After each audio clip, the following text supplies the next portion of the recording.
I never thought reaching out to Jake after Derek cheated on me and hurt me would make me the villain, but apparently asking for comfort from someone who actually loved me makes me a homewrecker, according to his new girlfriend Sarah, who had the nerve to laugh in my face when I tried to explain that I was just a girl trying to escape a bad situation and needed someone safe to turn to. Please like this post if you think I deserve support after what I've been through, follow for more of my story, and comment what city you're from. I need to know I'm not alone in this. It all started 3 weeks ago when I found Derek with someone else in our apartment, our place that I helped pay for when he was between jobs last year. I walked in from my marketing coordinator job at the non-profit, and there they were, not even trying to hide it. When I started crying and asked him why he said I was being dramatic and that I should have knocked first. Can you believe that? In my own apartment that I pay half the rent for. I told him we were done, and he just shrugged like it meant nothing to him. Then, when I started packing my stuff, he got angry and said I was overreacting about a meaningless hookup. I said meaningless or not, I deserved better than this, and that's when he lost it completely. He grabbed my wrist really hard, and when I tried to pull away, he pushed me and called me a pathetic little girl who would never find anyone better than him. My name's Melissa. I'm 29 years old, and I've never been treated like that by anyone in my life. I was in complete shock. Derek is 33 and works construction when he feels like it, and I always knew he had a temper, but he never got physical with me before. I packed a bag and went to stay with my friend Emma for the night because I couldn't think straight. That's when I remembered Jake. Jake was my boyfriend 2 years ago before I met Derek, and we had something really special together. He's 31 now and works as an accountant, really stable and kind, everything Derek wasn't. We broke up because I thought I wasn't ready for something serious back then, not because we didn't love each other.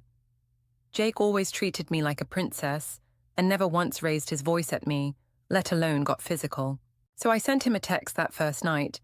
I said, "Hey, Jake, I know this is random, but something really bad happened, and I could use a friend right now. Are you still in the city?" He responded pretty quickly, which made my heart jump because it meant he still had my number saved. He said, "Oh my God, Melissa, are you okay? Do you need me to call someone?" I told him I just needed to talk to someone who cared about me and asked if we could meet for coffee.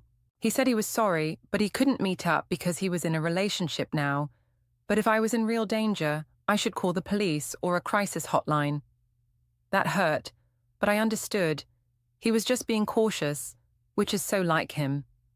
I texted back that I wasn't asking for anything inappropriate, just support from someone who used to care about me, and that I was dealing with an abusive situation.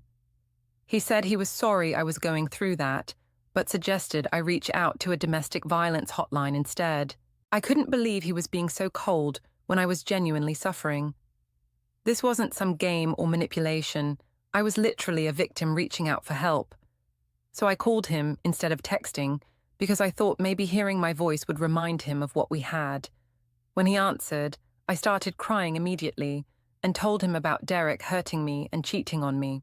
He sounded really concerned then and said, "Melissa, I'm so sorry that happened to you. That's terrible and you don't deserve that."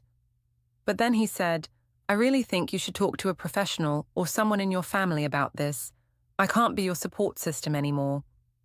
I asked him why not, and he said, "Because we broke up 2 years ago and I'm with someone else now, it wouldn't be appropriate." I said I wasn't trying to get back together. I just needed a friend, and he said he understood, but he couldn't be that friend anymore.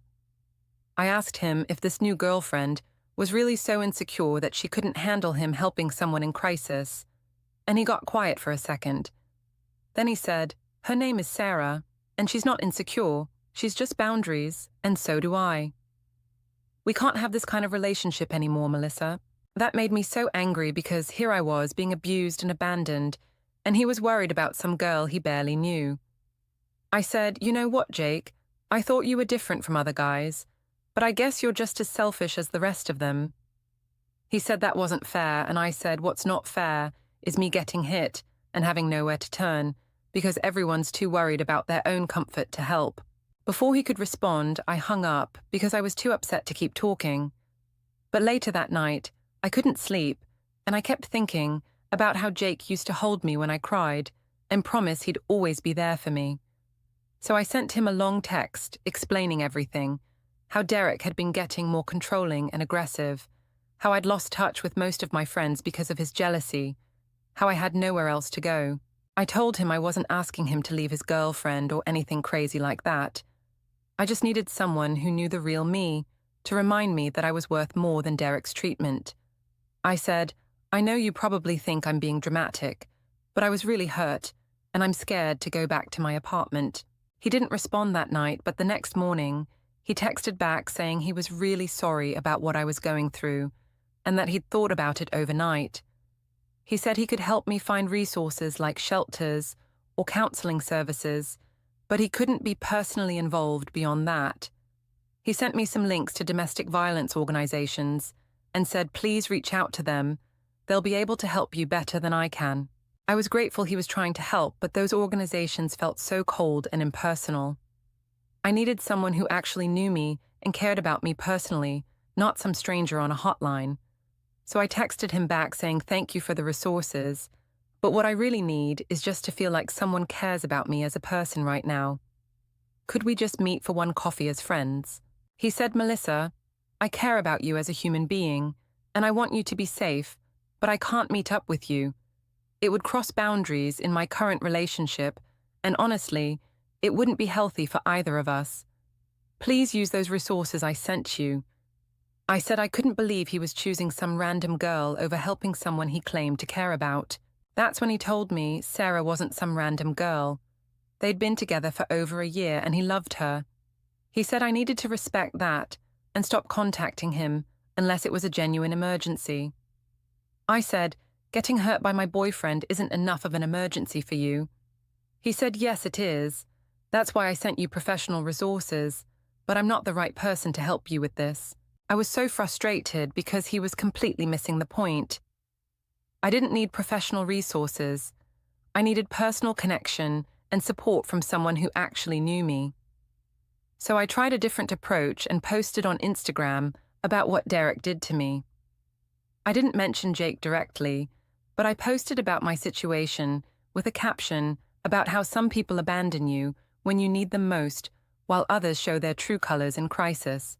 Within an hour, Jake texted me saying, please don't post about our private conversations on social media. I said I didn't mention you by name, and he said you didn't have to. People who know us both will figure it out. I told him maybe he should think about that before abandoning abuse victims, and he said, Melissa, you're not being fair. I'm not abandoning you. I'm just not the right person to help you. I asked him what Sarah had that I didn't, and why she was worth protecting while I wasn't worth helping. He said it's not about worth, it's about appropriate boundaries, and the fact that we have history together. I said exactly, we have history, which means, I'm not some crazy person. I'm someone you used to love who's going through hell right now. He stopped responding after that, so I called him again. When he answered, he sounded tired and said, Melissa, please stop calling me. I said, I'm not trying to cause problems. I just don't understand why you're being so cold when I'm genuinely suffering. He said, I'm not being cold, I'm being appropriate, and you need to find other people to support you through this. I said, what if I told you Derek said scary things about what would happen if I left him? Would that be emergency enough for you to care? He was quiet for a long time and then said, did he actually threaten your safety? I said he might as well have, the way he grabbed me and hurt me. Jake said, Melissa, if you're in immediate physical danger, you need to call the police right now. I said, I don't want to call the police. I want someone who cares about me to help me figure out what to do. He said, I do care about you, but I can't be your person for this anymore. Please call your family or close friends. I said my family lives across the country, and Derek isolated me from most of my friends. He said, then please use the professional resources I sent you. They're trained for exactly this situation. I said, I can't believe you're pushing me off on strangers when I'm begging for help from someone I used to trust. That's when he said something that really hurt me. He said, Melissa, I need you to hear this. What happened to you with Derek is terrible and wrong, and you deserve help, But constantly contacting your ex-boyfriend while he's in a committed relationship is not the solution. You need to find appropriate support systems. I said, appropriate according to who? Your girlfriend? He said appropriate according to basic relationship boundaries that most people understand. I said, so if someone you used to love was being abused, you'd just ignore them to keep your new girlfriend happy. He said, I'm not ignoring you. I sent you resources and I've been responding to you, but I can't be your emotional support person anymore. I was getting desperate at this point, so I sent him a long email reminding him of all the times he promised he'd always be there for me. I said, you're breaking that promise when I need you most, and maybe this crisis was the universe bringing us back together because we belong together. He didn't respond for 3 days, so I called him, worried something happened. Finally, he called back sounding upset and said, this needs to be the last conversation we have. He said what we had was in the past and he was committed to Sarah now. I started crying and said, I can't believe you're choosing her over me when she doesn't know you like I do. He said, how do you know what Sarah does for work? I realized I'd been looking at her social media and said, it doesn't matter. You're giving up on someone who really understands you. He said, I need you to stop looking up information about Sarah and me. This is getting unhealthy. I said, I'm not doing anything wrong. I'm just trying to understand why you're abandoning me. He said, if you continue to contact me, I'm blocking your number. I panicked and said, please don't block me. I just need to know I can reach you if Derek tries to hurt me again. He said, if Derek threatens you again, call the police. Don't call me. I said, those people don't know me like someone who loves me would. He said, I am not someone who loves you anymore. I'm not going to be your rescue person. That was like a knife in my heart. I said, fine, I'll leave you alone, but when Sarah breaks your heart, don't come crying to me. He said, okay, Melissa, I accept that, and I hope you find the help you need. So I made a Facebook post about how some people abandon you in your darkest hour just to keep their new relationships comfortable. I included details that people who knew Jake and me would recognize, talking about being in a difficult relationship and reaching out to someone I used to trust for help, only to have them choose protecting their new girlfriend's feelings over helping someone in crisis. Within hours, Sarah herself commented saying, I'm sorry you're going through a difficult time, but if this is about Jake, you need to know that he showed me all your messages because he wanted to be transparent. She said, we both feel terrible about what you're dealing with, but repeatedly, contacting someone else's boyfriend isn't the solution. I was mortified that Jake had shared our private conversations where I opened my heart about what happened. I responded that I wasn't contacting anyone's boyfriend. I was reaching out to someone I used to trust for help, and if she was secure, she wouldn't feel threatened. Sarah said it's not about feeling threatened, it's about respecting boundaries, and Jake had sent me professional resources that would actually be helpful. I said I found it interesting she was speaking for him. She said he's right here next to me, and we're both asking you to please respect our boundaries. I said fine, I'll leave you alone, but I want everyone to see how you treat people in crisis when it's inconvenient. Sarah said, helping people in crisis and enabling unhealthy behavior toward ex-boyfriends are two different things, and I really hope you can see the difference someday. That comment got so many likes that I realized everyone was taking their side.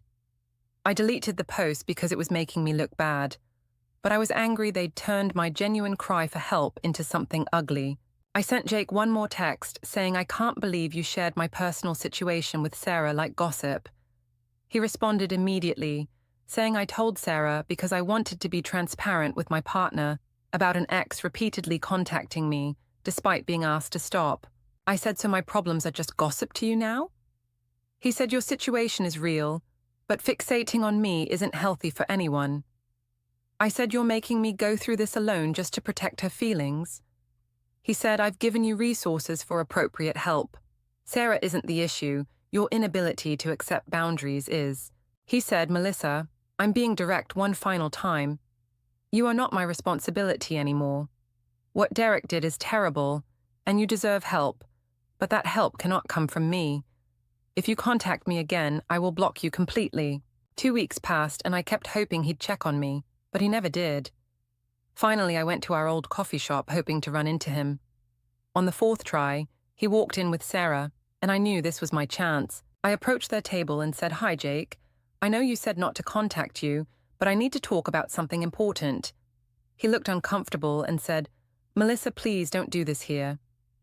Sarah looked at me like I was crazy and said, "Are you serious right now?" I ignored her and said to Jake, "I've been thinking about everything, and I realized you're right that I need to move on, but I just wanted to apologize for putting you in an awkward position and say goodbye properly." He looked a little relieved and said, "I appreciate that, Melissa, and I really do hope you're getting the help you need." I said I am. I'm seeing a counselor now and working on myself, but I wanted you to know that even though things ended badly between us, you'll always be important to me and I'll always love you. Sarah made this disgusted noise and said, "Oh my God, seriously?" I said, "Excuse me, I wasn't talking to you." She said, "Well, you're talking to my boyfriend at our date, so you're talking to me too." I said to Jake, "I just think it's sad that she's so insecure she can't even let you have a conversation with someone from your past." He said, "Melissa, this isn't about insecurity. This is about respect. And what you're doing right now is disrespectful to both of us." I said, "I'm being respectful. I'm just trying to have closure." Sarah laughed and said, "Closure? You've been stalking him for weeks. That's not closure, that's obsession." I couldn't believe she just called me a stalker in public where everyone could hear. I said, "I haven't been stalking anyone. I was dealing with an abusive situation and reached out for help from someone I trusted." She said, "Using abuse as an excuse to harass people is disgusting and you need to get help." I said, "I am getting help, but apparently wanting support from people who actually know me makes me crazy according to you." She said, "No. What makes you crazy is not being able to accept that he's moved on and doesn't want you in his life anymore." Jake said, "Okay, that's enough, Melissa, you need to leave now." I said, "I'm just trying to talk to you, and she's the one being hostile." He said, "You showed up at our private date uninvited. That's hostile."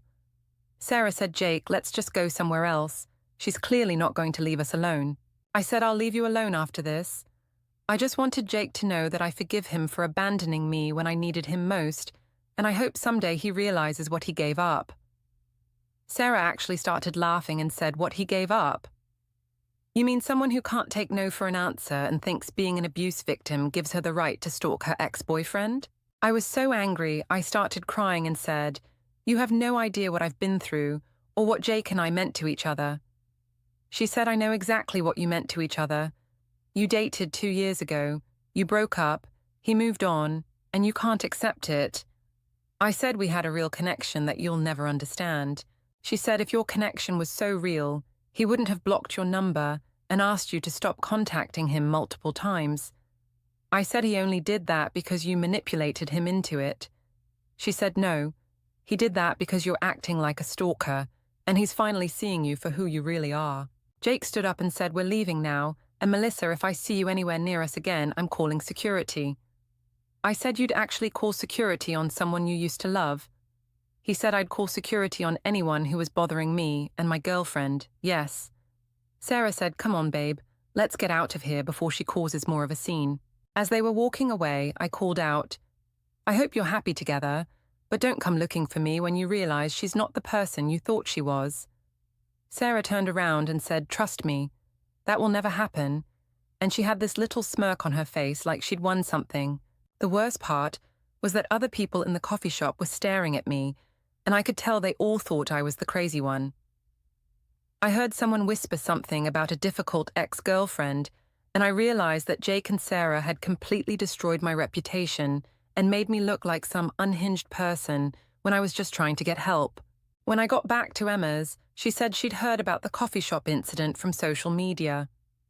She said, "Melissa, you need to stop this. You're making yourself look really bad." I said I was just trying to get closure. She said showing up at his date isn't closure, that's ambushing him, and you're going to end up with a restraining order. Then she told me she thought I should find somewhere else to stay, because the situation was getting too intense. I couldn't believe my best friend was abandoning me too. I ended up going back to Derek because I had nowhere else to go. When I told him what happened, he laughed and said, "I told you Jake didn't really care about you. But even Derek got tired of hearing about Jake and said I needed to stop obsessing over someone who clearly didn't want me.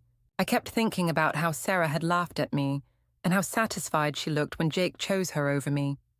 She'd never even given me a chance to explain my side of the story before deciding I was some crazy stalker. And Jake had let her talk to me like that after everything we'd been through together. I still don't understand how asking for help from someone who used to love me makes me the villain in everyone's story. Apparently, being abused doesn't matter if you reach out to the wrong person for comfort, and wanting genuine love instead of abuse makes you the crazy one according to people who've never been in my situation. Like, if you think I was treated unfairly, follow for updates on my healing journey and comment, have you ever been abandoned by someone when you needed them most? I can't be the only one this has happened to.